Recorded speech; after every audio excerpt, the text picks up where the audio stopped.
Hi, നമുക്കിന്നൊരു കഥ പറഞ്ഞാലോ? കഥ വേറെ ആരെ കഥ അല്ല, എൻ്റെതേ കഥ തുടങ്ങാമെന്ന് വെച്ചു.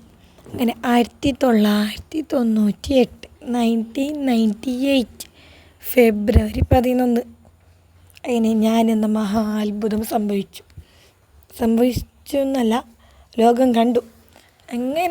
അങ്ങനെ ലൈറ്റ് ഫെബ്രുവരി 11 1998 1998. അങ്ങനെ പിന്നെ പഠിച്ചതെല്ലാം കാസർഗോഡ് 1 മുതൽ 2 ഞാൻ കാസർഗോഡ് GUP കാസർഗോഡ് പഠിച്ചു.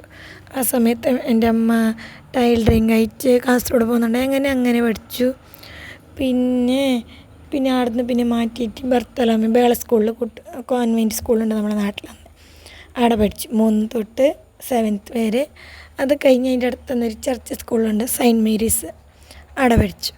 അങ്ങനെ 10th വരെ അതുപോലെ പോയി. പിന്നെ +1 +2 കുമ്പള GHS കുമ്പള പോയി.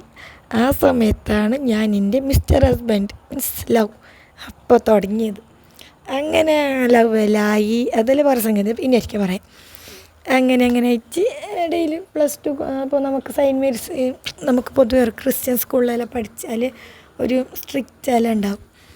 പക്ഷെ അതേ സ്ട്രിക്റ്റിൽ ഞാനുണ്ടായി. അപ്പം എനിക്കുണ്ടായി ഒരു ഗവൺമെൻറ് സ്കൂളിലേക്ക് പാഞ്ഞാൽ മതി എന്നുണ്ടായി.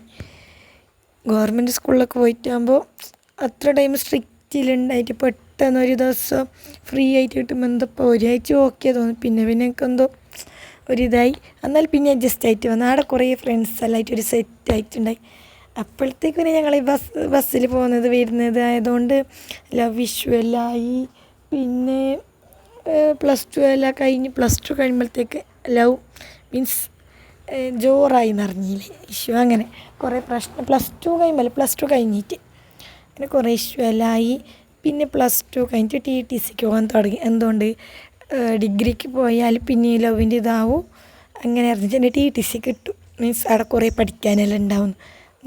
മോള് ആടിയോ നമ്മൾ തുടങ്ങി. മീൻസ് അതെ വേറെ അല്ല, അതേ ആളെ ഇങ്ങനെ കുറേ ഇഷ്യൂ എല്ലാം ആയി. എന്നെ നാടെല്ലാം ഒരിക്കൽ കടത്തിയിടുന്ന്, മീൻസ് ഓറെ കാണാൻ പറ്റാതെ പോലെ അങ്ങനെയല്ലോ ആയിട്ട് പിന്നെ +2 കഴിഞ്ഞിട്ട് TTC പോയി. TTCയിൽ അവിടെ കണ്ടിട്ട് പിന്നെ നമുക്കിത് വീട്ടിൽ കുറേ പ്രശ്നമാകാൻ തുടങ്ങി.